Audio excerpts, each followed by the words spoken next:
Habitude numéro 1, organisez demain dès aujourd'hui. Imaginez que je vienne vous voir et que je vous demande de jouer à un jeu avec moi. Vous aurez 10 questions. Si vous y répondez correctement, vous gagnerez de l'argent. Chaque question vaut 1 000 €, mais il y a 3 questions qui valent 10 000 €. Vous avez 24 minutes pour répondre aux 10 questions. Mais voilà, je ne vous dirai pas laquelle de ces questions vaut 10 000 €. Vous ne saurez combien vous avez gagné qu'à la fin du jeu. Le jeu commence donc. Je vous ai compliqué la tâche en ne vous disant pas laquelle de ces 3 questions vaut 10 000 €. Mais ce que je ne sais pas de vous, c'est que vous êtes quelqu'un d'assez intelligent et que vous avez déjà compris l'astuce et que vous savez que les questions 2, 4 et 6 sont des questions à forte valeur ajoutée. Je ne sais pas comment vous avez fait, mais vous avez compris l'astuce avant le début du jeu. Maintenant, dès que le jeu commence, sur quelle question allez-vous vous concentrer en premier ? La réponse est évidente, n'est-ce pas ? Vous ne passerez pas à une autre question avant de vous être assuré que vous avez répondu à ces 3 questions en premier. Les 7 autres questions ne sont que des bonus si vous y répondez correctement. Il y a de fortes chances que vous gagniez pas mal d'argent dans ce jeu parce que vous connaissiez l'astuce. Il s'agissait d'un jeu hypothétique, mais ce que vous ne réalisez pas, c'est que vous jouez à ce jeu tous les jours dans la vie réelle. Lorsque votre journée commence, vous disposez de 24 heures et d'une liste de tâches sur lesquelles vous devez travailler. Tout comme dans notre jeu, la plupart de ces tâches valent 1 000 € et seulement 2 ou 3 valent 10 000 €. Si vous pouvez identifier et prioriser ces 3 tâches de grande valeur et les accomplir en premier, vous obtiendrez un avantage injuste, tout comme vous l'avez fait dans ce jeu en donnant la priorité à ces questions de grande valeur. Dans la vie, la compétence la plus sous-estimée est probablement la capacité à établir des priorités. Les personnes qui réussissent ne font pas tout. Ils ne parviennent même pas à faire la plupart de leur liste de choses à faire. Le secret, c'est qu'ils ont l'habitude de faire les choses les plus importantes. Organiser demain aujourd'hui est une habitude simple qui peut vous aider à établir des priorités et à planifier votre journée plus efficacement. Voici comment cela fonctionne. Chaque jour, avant de prendre votre déjeuner, consacrez 5 minutes à la planification de votre journée de demain en vous posant 2 questions simples. 1. Quelles sont les 3 tâches les plus importantes que je dois accomplir demain ? 2. Parmi ces 3 tâches importantes, quelle est celle que je dois accomplir quoi qu'il arrive ? Ainsi, lorsque vous regardez votre liste, elle doit comporter 3 tâches en haut et une surlignée comme étant une obligation. Et enfin, plusieurs tâches moins importantes que vous devez également accomplir, mais qui ne sont pas prioritaires. Identifier les priorités quotidiennes peut sembler une mesure insignifiante, mais le fait de le faire la nuit précédente libère votre subconscient pendant que vous dormez et vous évite de vous inquiéter d'être pris au dépourvu. Vous vous réveillez avec des idées géniales liées aux tâches que vous n'aviez même pas envisagées. Pendant que vous dormez, votre cerveau commence automatiquement à se préparer à fermer ses boucles avec succès. C'est ce qu'on appelle l'effet Zeigarnik, qui signifie essentiellement que les tâches inachevées restent dans le conscient et le subconscient jusqu'à ce qu'elles soient terminées. En d'autres termes, l'esprit n'aime pas les tâches inachevées. Les mathématiciens et les écrivains de haut niveau utilisent beaucoup cette méthode. Avant de se coucher, ils prennent quelques minutes pour analyser le problème sur lequel ils travaillent ou sur lequel ils sont bloqués. Puis, l'esprit travaille toute la nuit pour boucler la boucle et il se réveille le matin avec de grandes idées. Un autre avantage de l'organisation du lendemain aujourd'hui est qu'elle permet d'aborder la journée du lendemain en se sentant mieux préparé et moins anxieux. Le matin, au lieu d'essayer de créer une dynamique, vous arriverez avec une dynamique déjà en place et lorsque vous éliminerez la tâche la plus importante de votre liste, vous créerez encore plus d'élan. Si vous voulez appliquer cette habitude à votre propre vie et commencer à organiser votre lendemain dès aujourd'hui, gardez ces 3 choses à l'esprit. 1. N'attendez pas la toute dernière chose de votre journée pour vous organiser pour demain. Faites-le un peu plus tôt dans la journée. Avant le déjeuner est un bon moment. Fixez-vous comme règle de vous organiser pour demain avant de prendre la première bouchée. 2. Si pour une raison ou une autre, vous ne pouvez pas travailler sur vos tâches importantes, consacrez au moins 1 minute à celle-ci. Cela vous aidera à prendre l'habitude. 3. N'oubliez pas que si vous n'établissez pas de priorité, d'autres le feront à votre place. Vous travaillerez toujours sur des priorités, mais la question est de savoir sur quelles priorités vous travaillez. Les vôtres ou celles de quelqu'un d'autre.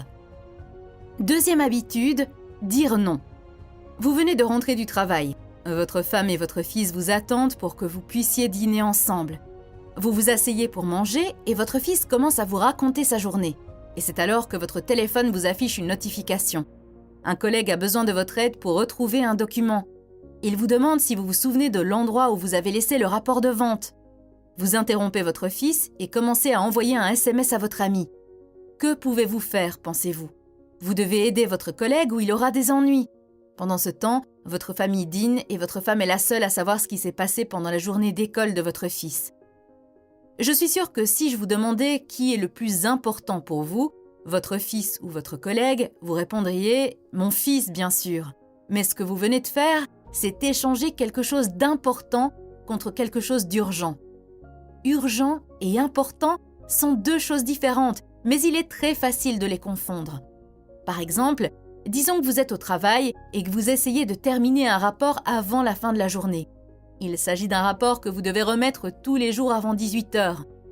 Alors que vous êtes occupé à rédiger le rapport, votre patron vous envoie soudainement un message pour vous poser des questions urgentes. Si vous êtes comme la plupart des gens, vous allez arrêter de travailler et répondre à toutes les questions de votre patron jusqu'à ce qu'il soit satisfait et s'en aille. Ensuite, vous commencerez à travailler sur ce rapport, mais le problème est là.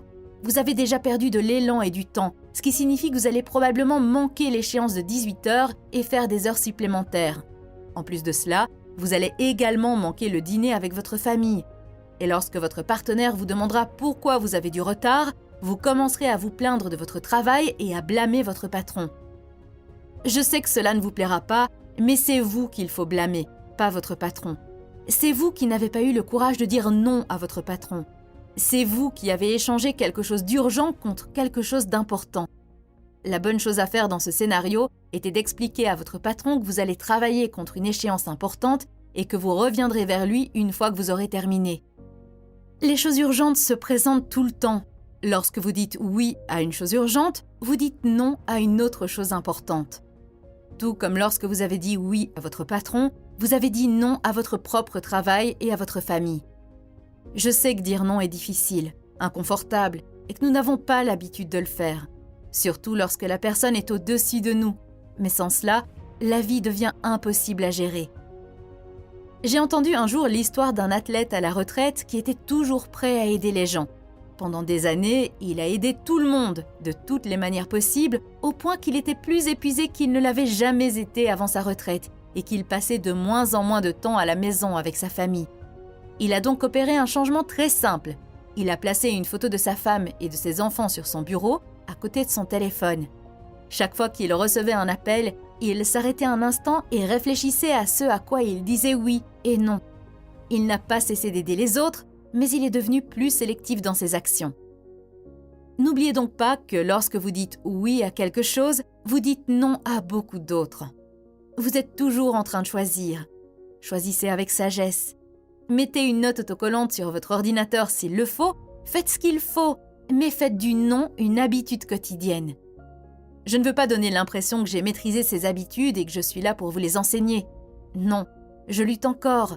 Je me surprends encore à lire un courriel sur mon téléphone alors que ma fille essaie de me parler.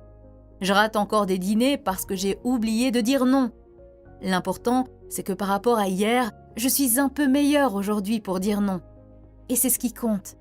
Nous devrions toujours comparer notre situation d'aujourd'hui à celle d'hier au lieu de nous comparer aux autres. Bon, je me suis un peu éloignée du sujet. Alors, pour résumer, prenez l'habitude de dire non, surtout aux choses qui sont urgentes mais pas importantes. Troisième habitude, se concentrer sur une seule chose à la fois. Bobby Gassoff venait de terminer l'université avec l'objectif ambitieux de rejoindre les Navy Seals. Ces hommes sont les meilleurs de l'armée américaine en matière de combat. Il s'est préparé et lorsqu'il est arrivé, il était en pleine forme physique et mentale.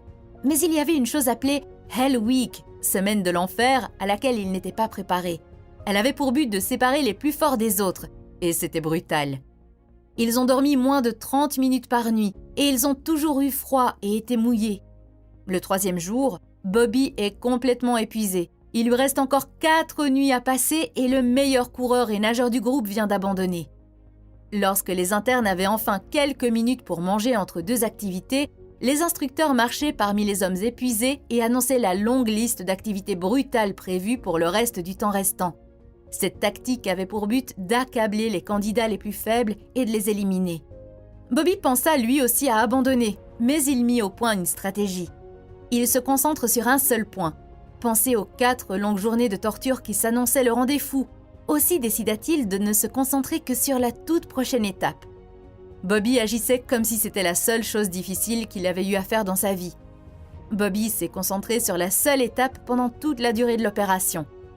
Parmi les 240 hommes, Bobby était l'un des 24 restants et l'un des 2 seuls à avoir obtenu un diplôme d'officier. Bobby est un exemple du pouvoir de la concentration.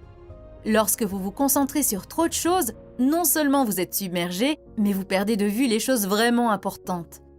L'un des pièges les plus courants dans les affaires et dans la vie est d'essayer de se concentrer sur trop de choses et de perdre de vue les choses vraiment importantes. Cette attitude est non seulement source de contre-performance, mais elle a également un impact négatif considérable sur la confiance en soi. Regardez simplement votre vie.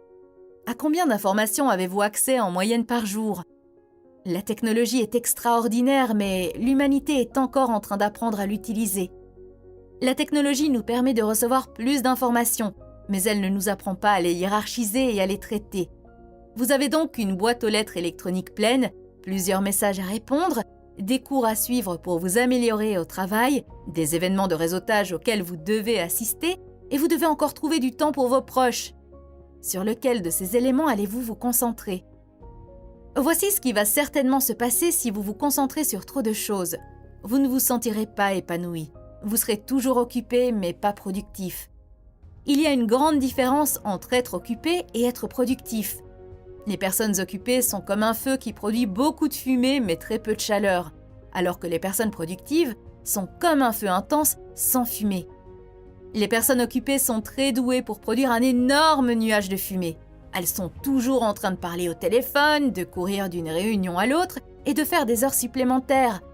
Il y a tellement de fumée que lorsque vous regardez de côté, vous pensez qu'il y a un énorme incendie. Mais en réalité, il n'y a pas de feu, il n'y a pas de chaleur, ce n'est que de la fumée. La personne est simplement occupée et n'est pas du tout productive. Pour résumer l'habitude numéro 3, si vous voulez vous sentir épanoui et productif, ne vous concentrez pas sur trop de choses. Concentrez-vous sur la chose la plus importante. Essayez d'appliquer ce principe à tous les aspects de votre vie. Par exemple, appliquez le même principe à cette vidéo et choisissez une seule habitude et travaillez-la au lieu de vous concentrer sur les 3. Maintenant, lorsque vous établissez l'une de ces habitudes ou toute autre habitude, il arrivera un jour où vous vous heurterez à un mur. Peut-être le 3e jour ou le 13e jour. Il y aura un jour où vous n'aurez pas envie de faire de l'exercice, où vous serez stressé et où vous serez tenté de gâcher vos progrès. Il n'est jamais facile de prendre une nouvelle habitude. Mais heureusement, j'ai des conseils pratiques pour vous que vous pouvez utiliser pour n'importe quel type d'habitude. Les voici donc. De nombreux ouvrages affirment qu'il faut 21 jours pour prendre une nouvelle habitude, mais ce n'est pas vrai. La raison en est simple. Vos habitudes sont en constante formation. Vous les renforcez ou les affaiblissez constamment en fonction de l'attention que vous leur accordez chaque jour. Si vous essayez d'ajouter une nouvelle habitude à votre routine quotidienne ou de remplacer une mauvaise habitude par une autre, vous devez comprendre les 3 phases de la formation des habitudes. La première phase s'appelle la lune de miel. Elle commence généralement lorsque vous êtes inspiré par quelque chose de cool, comme un livre, une conférence, un podcast ou l'idée d'avoir des abdos. Les premiers jours, tout semble facile et vous vous dites « Ah oui, je peux le faire, je suis prêt à relever le défi ». Malheureusement, la phase de lune de miel ne dure pas éternellement. Le 3e ou le 8e jour, vous commencez à rencontrer des obstacles. C'est là que commence la 2e phase, la phase de lutte. C'est le moment où le « je peux le faire » se transforme en « c'est plus difficile que je ne le pensais » ou « est-ce que cela va vraiment avoir de l'importance si je manque un jour ?» Vous commencez à vous battre entre vos nouvelles et vos anciennes habitudes.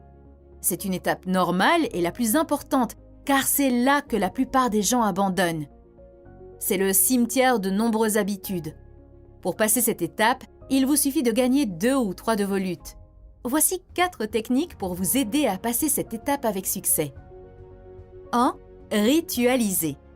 Pour beaucoup de gens, le week-end est la meilleure partie de la semaine, mais pour moi, c'est la pire partie. Pourquoi ? Parce que j'avais ritualisé toutes mes habitudes pendant la semaine, en particulier mon alimentation.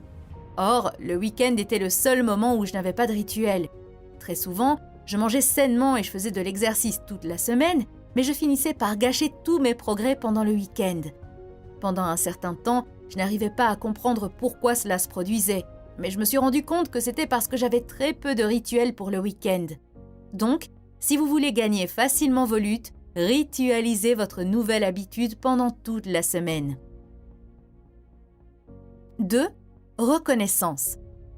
Lorsque vous arrivez au 3e jour de votre programme d'exercice et que, couché dans votre lit, vous vous demandez si vous voulez ou non sortir sous la pluie pour aller jusqu'au bout, reconnaissez où vous en êtes. Apprenez à vous dire simplement « Je suis entré dans la phase de lutte ». Reconnaître que vous êtes dans une phase de lutte, c'est comme enlever le bandeau avant le début du combat. Vous savez maintenant ce que vous combattez. Rappelez-vous qu'il est important de gagner ce combat aujourd'hui. Pourquoi ? Parce qu'à chaque fois que vous gagnez une lutte, la suivante devient plus facile à gagner grâce à l'élan que vous créez. L'élan fonctionne aussi dans l'autre sens. Chaque fois que vous perdez un combat, il est plus facile d'abandonner la fois suivante. Posez-vous 2 questions. Lorsque vous êtes en pleine lutte, posez-vous les questions suivantes. Que ressentirais-je si je gagne cette lutte ? Et que ressentirais-je si je la perds ? Ainsi, vous ne vous concentrez plus sur vos luttes, mais sur vos émotions. Ce faisant, concentrez-vous sur les bons sentiments comme l'espoir, l'optimisme et la fierté, plutôt que sur les sentiments négatifs associés à la défaite. 4. Projection de vie. Visualisez ce que sera votre vie dans 5 ans si vous ne faites pas le changement souhaité et si vous ne gagnez pas systématiquement vos luttes. À quoi ressemblera votre vie dans 5 ans si vous continuez à suivre le même régime ? Si vous ne faites pas d'exercice ? Si vous n'arrêtez pas de fumer ? Soyez honnête avec vous-même. Créez une projection détaillée et imaginez comment vous vous sentirez à ce moment-là. Maintenant, faites la même chose, mais si vous réussissez. Comment sera votre vie si tout se passe bien ? Il s'agit d'un exercice puissant qui vous aidera à gagner vos combats. Enfin, la dernière phase s'appelle la seconde nature. À ce stade, l'habitude désirée ne demande que très peu d'efforts pour se concrétiser. Vous avez l'impression d'avoir déjà gagné la bataille, mais ne baissez pas la garde si vite car il y a 3 gros monstres qui se cachent derrière les buissons et qui sont prêts à attaquer. 1. Le monstre du découragement. L'une des réalités malheureuses du monde est que ce n'est pas parce que vous travaillez dur et que vous faites ce qu'il faut que les bonnes choses vous arrivent automatiquement. Par exemple, vous avez modifié votre régime alimentaire et fait tout ce qu'il fallait, mais cela n'a pas produit les résultats escomptés en matière de perte de poids. Il est très facile de se dire « Pourquoi me donner la peine ? De toute façon, ce que je fais n'a pas d'importance. » Le monstre du découragement est très dangereux, car il vous pousse à essayer d'arrêter. Toutefois, avant de vous arrêter, rappelez-vous que les progrès se font par à-coups et non par intervalles réguliers. Vous ne perdez pas 0,5 kg chaque semaine. Vous ne perdez rien pendant 2 ou 3 semaines, puis vous perdez soudainement 1 kilo. C'est la nature même du progrès dans n'importe quel domaine. 2. La séduction du succès. Une fois que vous avez réussi à adopter une nouvelle habitude, il est facile de baisser la garde et de revenir à ses anciennes habitudes. Supposons que vous essayez de perdre du poids et que vous avez réussi à faire passer vos nouvelles habitudes alimentaires au stade de la seconde nature. Vous vous regardez et vous vous dites « Oh, j'ai réussi à manger sainement pendant les 3 derniers mois, je suis au top. Ce ne sera pas un problème si je mange un morceau de gâteau aujourd'hui. » Et vous avez raison, ce ne sera pas un problème de faire une exception de temps en temps. Mais si vous faites trop d'exceptions, vous vous retrouverez au point de départ avant même de vous en rendre compte. Un succès doit vous préparer au succès suivant et non devenir un point de départ. 3. Perturbation. Elle peut prendre de nombreuses formes. Vous pouvez tomber malade ou prendre de longues vacances. Qu'il s'agisse de vacances ou de maladies, toute rupture dans la routine est un danger potentiel et peut vous ramener à la phase de lutte. J'ai personnellement découvert qu'il est très important de se ménager après une interruption. Par exemple, si vous faisiez de l'exercice pendant 1 heure avant de tomber malade, ne vous forcez pas à faire autant d'exercices après votre rétablissement. Allez-y doucement pendant quelques exercices jusqu'à ce que vous ayez repris l'habitude. Sinon, vous vous sentirez découragé de ne pas être capable d'atteindre le même niveau de performance et vous perdrez l'habitude. Je vais résumer rapidement tout ce que nous avons abordé dans cette vidéo. Habitude 1. Organisez demain dès aujourd'hui et assurez-vous de toujours terminer vos 3 tâches à forte valeur ajoutée en premier avant de passer à d'autres tâches. Habitude numéro 2. Dites non aussi souvent que possible au cours de la journée, en particulier aux choses qui sont urgentes mais pas importantes. Habitude numéro 3. Ne faites pas plusieurs choses à la fois. Apprenez à vous concentrer sur une seule tâche à la fois et sur un seul objectif à la fois. Si vous vous concentrez sur trop de choses, vous serez occupé mais pas productif. Ne soyez pas celui qui produit des tonnes de fumée et très peu de feu. Enfin, nous avons parlé des 3 phases de la formation d'une habitude et de la façon dont la compréhension de chaque phase peut vous aider à surmonter vos difficultés lors de l'établissement d'une nouvelle habitude créée à partir de ce livre. Et si vous voulez en savoir plus sur les habitudes, consultez le résumé du livre intitulé Atomic Habits. Vous le voyez probablement sur votre écran en ce moment. Merci d'avoir regardé cette vidéo. À bientôt!